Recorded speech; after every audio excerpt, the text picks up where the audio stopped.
নমস্কার, happy family ব্লগে আপনাদের স্বাগতম। সবাই কেমন আছেন? আশা করি সবাই ভালো আছেন, আমরাও ভালো আছি। এই যে ভাদ্র মাসটা প্রায় শেষের দিকে, তো সবাইকে জানিয়ে যাচ্ছে রোদ যে কতটা রোদ উঠেছে। কালকে আমাদের এখানে বৃষ্টি হয়েছে, দুপুরের দিকেও হয়েছে, আবার রাত্রেও হয়েছে, মানে অল্প পরিমাণে। তো বিদ্যুৎ চমকানোটাই বেশি, যে পরিমাণ বিদ্যুৎ চমকেছে তার চাইতে বৃষ্টিটা কম। তো এত দুপুর হয়ে গেছে, আমার রান্না সব শেষ।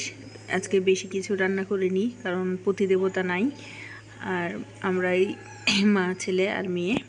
তো চলেন যাই দেখে আসি কি কি রান্না হয়েছে। এই যে আমার মেয়ে চান টান করে রেডি।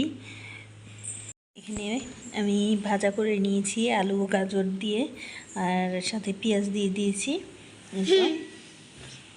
এই যে রাইস কুকারে গরম গরম ভাত কেবলই হলো, কেবলই রাইস কুকারের সুইচটা বন্ধ করে দিলাম। আর এদিকে যে শসা লেবু কেটে রেখে দিয়েছি, তার মধ্যে আমার মেয়ে এমনি একটা খেয়ে নিয়েছে। আর এই যে এদিকে আমি যে চিকেন রান্না করে নিয়েছি, এটা হচ্ছে বেশি ঝোল করিনি, গামাখা।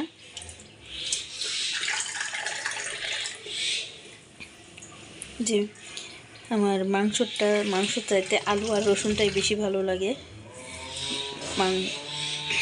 তো। আর এই যে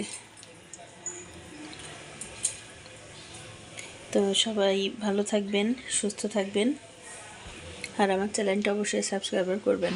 ধন্যবাদ।